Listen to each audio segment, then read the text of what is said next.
సరే ఏంటి విజయసాయి రెడ్డి గారు అప్రూవర్గా మారుతున్నారా? జగన్మోహన్ రెడ్డి గారు బెయిల్ రద్దు రద్దు రద్దు అంటే మనం కూడా 2-3 సార్లు ప్రస్తావించాం. నిన్న కూడా నేను అడిగినట్టున్నాను, సార్ ఏంటి ఇది ఎక్కువగా వాయిస్ వస్తున్నది అని.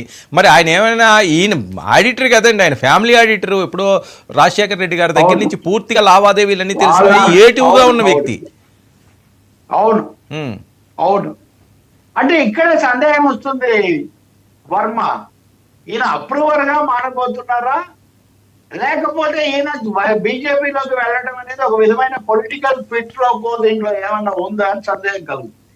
ఎందుకంటే A2ను కాపాడినప్పుడు A1 మీద కూడా దాని ప్రభావం ఎలా ఉంటుంది, మిగిలిన కేసులు ఏంటి. నిన్న మన చర్చ వచ్చిన సందర్భం కూడా రఘురామకృష్ణరాజు వేసిన కేసు సందర్భంలో ఆ వాదించే లాయర్లు న్యాయ వ్యవస్థ మీద కూడా కొన్ని ఆరోపణలు, రెండవది సిబిఐ అనుకూలంగా వ్యవహరిస్తుంది, కుమ్మక్క అయిపోయింది జగన్ తో చెప్పినవి అని చూస్తాం.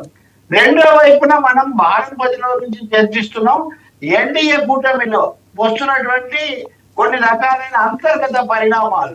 ఇప్పుడు రవిచంద్రారెడ్డికి శాలువా కప్పి చేర్చుకున్న ఎవరు? ఆమె పురంధేశ్వరి గారు.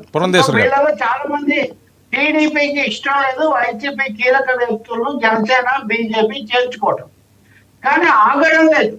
వీళ్ళు చేరడం అనేది కొనసాగుతూనే ఉంది. ఇప్పుడు విజయసాయి రెడ్డి పెట్టినటువంటి ఎక్స్ లో పెట్టిన ట్వీట్ లో ఆయన ఏమని చెప్పారు, 3 పాయింట్స్ చెప్పారు.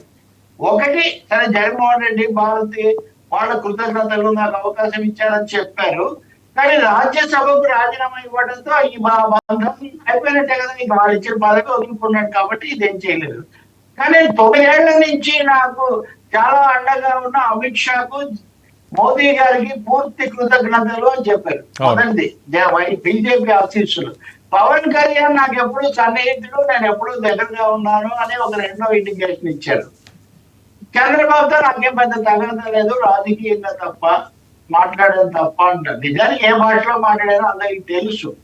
అయినా జగన్మోహన్ రెడ్డికి ఒక దశలో ఆ యువ నటుడు చనిపోయినటువంటి సందర్భంలో వీళ్ళిద్దరు దగ్గరైనారని కొంతకాలం దూరం పెట్టిన సందర్భం కూడా ఉంది. మొత్తం మీరు చెప్పాలంటే ఈ ఎన్డీఏలో ఉన్న 3 పార్టీలకు కూడా గ్రీన్ సిగ్నల్.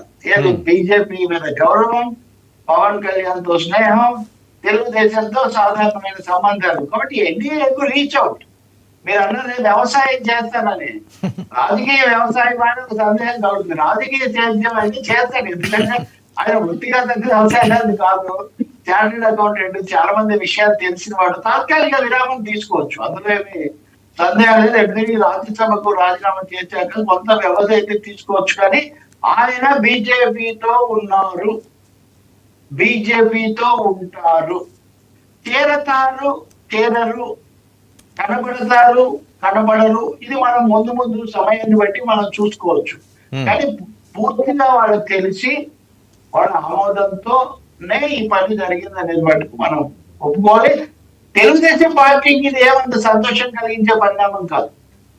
ఒక్కొక్కరు వైసీపీ నాయకులు వచ్చి జనసేనలోనూ బీజేపీలోనూ కలిసిపోతుంటే వాళ్ళు కాస్త మోతుపరులు. సార్ ఇప్పుడు ఏంటి, విజయసాయి రెడ్డి గారు నాకు చిరకాల మిత్రుడు పవన్ కళ్యాణ్ గారి అండంలో ఆ పార్టీలోకి వెళ్ళే ఛాన్స్ ఉంటుందంటారా?